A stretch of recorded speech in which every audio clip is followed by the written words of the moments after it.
Good morning student. हमारा plus two economics का chapter चल रहा है 10। आज हम टॉपिक करेंगे मिनिमम लॉस, न्यूनतम हानि।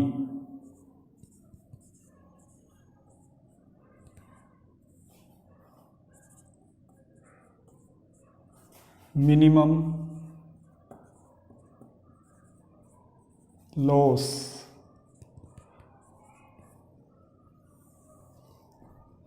एक फर्म को अल्पकाल में संतुलन की अवस्था में भी न्यूनतम हानि उठानी पड़ती है। कब उठानी पड़ती है? जब फर्म का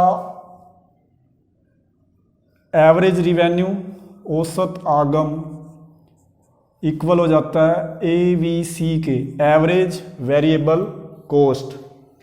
मतलब जब फर्म का एआर को हम कीमत भी बोलते हैं, प्राइस, जब संतुलन उत्पादन की कीमत मतलब प्राइस, एवरेज रिवेन्यू, औसत आगम बराबर हो जाता है एवरेज वेरिएबल कॉस्ट, औसत परिवर्तनशील लागत के, तो उस केस में भी फर्म को हानि उठानी पड़ती है।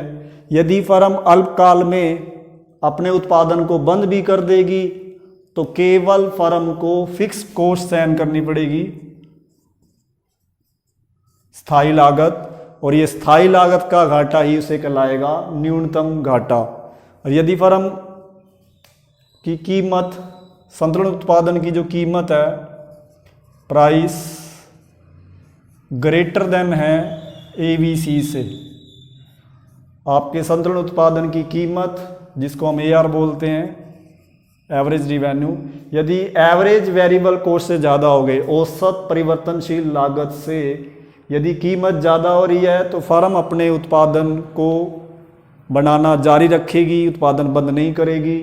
और यदि आपकी प्राइस लेस देन हो जाए एवरेज वेरिएबल कॉस्ट से, यदि संतुलन उत्पादन की जो कीमत है वो औसत परिवर्तनशील लागत से कम हो रही है तो फर्म अपने उत्पादन को बंद करना पसंद करेगी।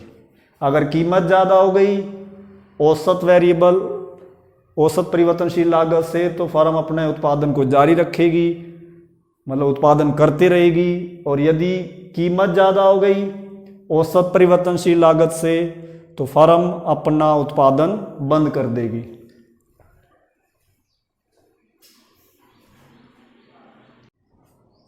अब इस डायग्राम में देखो, न्यूनतम हानि को एक्सप्लेन कर रहा है। ये OX शो कर रहा है आउटपुट, OY शो कर रहा है रिवेन्यू और कॉस्ट, आगम और लागत।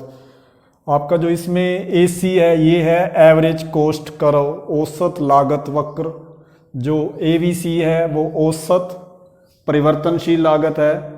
मान लो उद्योग अपनी कीमत OP डिसाइड करती है, तो OP कीमत पर संतुलन आ रहा है E बिंदु पर, और E बिंदु पर दोनों कंडीशन पूरी हो रही हैं, MR MC के बराबर भी है और MC कर्व MR को नीचे से काट रहा है।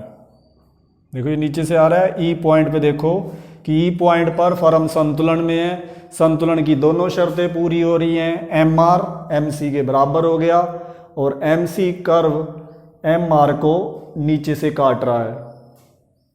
अब संतुलन की स्थिति में जो कीमत OP है जिसको हम बोलते हैं EN,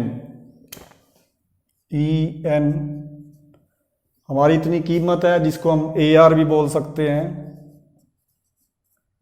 और औसत जो लागत हो रही है वो AN, एवरेज कॉस्ट, जो एवरेज कॉस्ट हो रही है वो AN हो रही है, और जो हमारी कीमत है या एवरेज रिवेन्यू है वो EN है। तो फर्म को इन AN में से EN घटाएंगे तो ये AE फर्म को क्या हो रही है? प्रति इकाई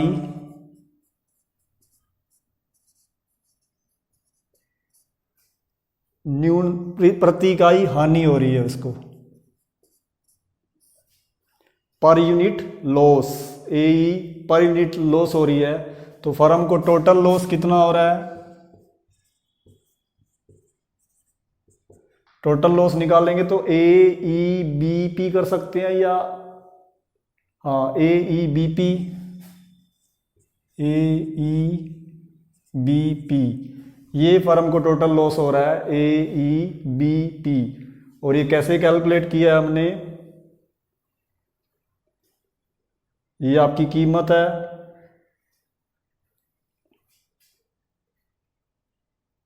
ON। ON तो आपकी मात्रा है, टोटल कुल मात्रा, या आप EP बोल सकते हैं हम, इनटू में AE, या तो ON लो या इसके सामने जाओ PE, ये आपकी क्वांटिटी हो गई, और पर यूनिट लॉस कितना हो रहा है AE।